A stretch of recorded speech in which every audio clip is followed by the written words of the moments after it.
안녕하세요. 변호사 장혜진입니다. 오늘은 성범죄 피해를 당했을 때 지금 당장 무엇부터 해야 하는지 알려드리겠습니다. 내가 성범죄 피해를 입었다는 사실을 인지했다면 그 순간 충격과 공포에 사로잡히는 건 너무 자연스러운 일이죠. 막막해서 그 기억을 회피해보기도 하고 대응을 주저하다 시간이 지나버리기도 합니다. 그런데 시간이 지나면 확보할 수 있는 증거가 급격히 줄어들고 그만큼 입증이 어려워질 수 있습니다. 수사도 피해자가 기대한 방향과 다르게 흘러갈 수 있고요. 그래서 오늘은 마음이 정리된 뒤가 아니라 성범죄 피해를 인지한 그 순간에 도움이 되는 행동 지침을 정리해드리겠습니다.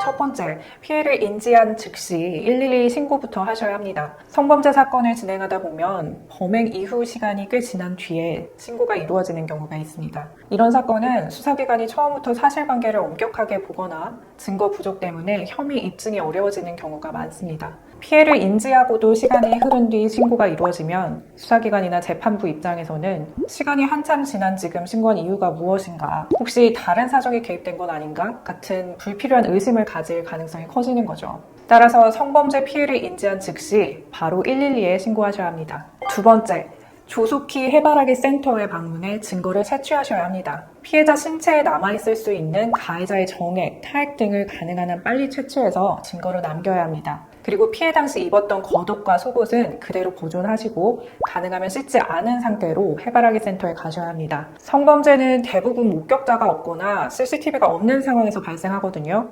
그래서 물적 증거가 부족한 상태에서 피해자 진술과 가해자 진술이 정면으로 부딪히는 경우가 많습니다. 그럴 때 내 몸에 남아있는 흔적, 그리고 속옷과 의복이 내 진술을 뒷받침하는 가장 강력한 근거가 될 수 있습니다. 변호사님, 해바라기 센터 가기 전에 주의사항이 있을까요? 네, 일반적으로 24시간 이내, 늦어도 72시간 안에 증거 채취가 이루어지는 것이 중요합니다. 72시간이 지나면 가해자를 특정할 수 있는 핵심적인 DNA 채취가 어려워질 수 있습니다. 그래서 가능한 한 빠르게 방문하셔야 합니다. 피해 직후에는 수치심이나 불쾌감 때문에 바로 씻고 싶어지는 게 자연스러운 반응입니다. 하지만 샤워를 하거나 양치를 하게 되면 몸에 남아있는 흔적이 사라져서 확보할 수 있는 증거가 크게 줄어들 수 있습니다. 가능하면 씻지 않은 상태, 양치도 하지 않은 상태로 바로 방문하시는 게 좋습니다. 그 다음 세 번째로는 현장 CCTV 등 영상 자료의 증거 보전을 즉시 요청하셔야 합니다. CCTV는 시간이 지나면 삭제될 수 있습니다. 그래서 먼저 범행 현장에 CCTV가 있는지 확인하고 관리자에게 신고를 했으니 해당 시간대 영상을 삭제하지 말고 보관해달라는 요청을 해두셔야 합니다. 동시에 담당 수사관에게도 어디에 CCTV가 있었고 어떤 시간대가 핵심인지를 구체적으로 알려서 빠르게 확보하도록 요청하시는 것이 좋습니다. 또 사건이 숙박업소에서 끝났더라도 그 전후로 이동한 음식점이나 이동 경로의 방범 CCTV에 피해자가 술에 만취해서 제대로 걷지 못하는 사정, 이러한 상태의 피해자를 가해자가 부축하거나 업어서 숙박업소로 이동한 사정 같은 것들이 찍혀 있을 수 있습니다. 이런 영상은 한거불능 상태를 입증하는 핵심 자료가 되기도 합니다. 그러니 수사관에게 장소를 정확하게 알려주고 각 업소에도 CCTV 보관 요청을 해두는 방식으로 피해가 묻히지 않도록 피해자 본인도 증거 보전에 힘을 기울이셔야 합니다. 네 번째, 지금 남길 수 있는 증거를 빠짐없이 남기셔야 합니다. 먼저 긁힌 자국, 출혈 같은 흔적이 있다면 신체 사진을 촬영해 두셔야 합니다. 이때 사진은 가능하면 본인의 얼굴이 함께 나오게 찍어서 누구의 신체인지가 분명히 확인되도록 남기시는 게 좋습니다. 또한 가해자와의 문자, 카카오톡, SNS 메시지, 통화 기록 등이 있다면 이를 삭제하지 마시고 스크린샷이나 녹음 파일로 별도로 저장해 두시는 것이 좋습니다. 마지막으로 기억이 나는 대로 사건 경위를 구체적으로 기록해 두셔야 합니다. 성범죄 사건은 피해자 진술이 사실상 유일한 증거인 경우가 많습니다. 그래서 진술은 주요한 부분이 일관되고 구체적이어야 합니다.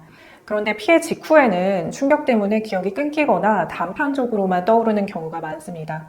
그래서 기억이 날 때마다 시간 순서대로 짧게라도 메모해 두시면 시간이 지나면 기억이 흐려지는 것을 막는 데 도움이 됩니다. 보통 피해자분들이 경찰에 신고하면 끝이라고 생각할 것 같은데 변호사의 역할은 어떤 게 있을까요? 가장 큰 역할은 피해자가 절차 속에서 다시 다치지 않도록 보호하는 겁니다. 신고로 끝나는 게 아니라 그 다음부터 수사 절차가 본격적으로 진행되고 그 과정에서 피해자가 상당한 부담을 겪는 경우가 많습니다. 가해자가 합의를 제안하는 상황에서는 피해자가 가해자와 직접 연락을 주고받는 것 자체가 2차 피해로 이어질 수 있습니다. 이때 변호사가 참고가 되어서 피해자와 직접 접촉하지 않도록 하고 합의 여부와 조건을 절차에 맞게 정리해드립니다. 또 수사 과정에서도 고소인 조사에서 피해자가 큰 부담을 느끼는 일이 생길 수 있습니다. 최근에는 전보다 조심스러워졌다고 해도 조사 과정에서 의도치 않은 2차 가해가 발생하는 경우는 여전히 있습니다. 변호사는 조사 전후로 진술의 핵심을 정리하고 필요한 자료 제출과 요청을 관리하면서 불필요한 소진과 2차 피해를 줄이는 역할을 합니다. 오늘 말씀드린 내용이 지금 이 시간을 버티고 있는 분들께 조금이라도 도움이 되었으면 합니다. 지금은 충격 때문에 아무것도 하기 싫고 숨고 싶은 마음이 드는 게 너무 자연스러운 것입니다.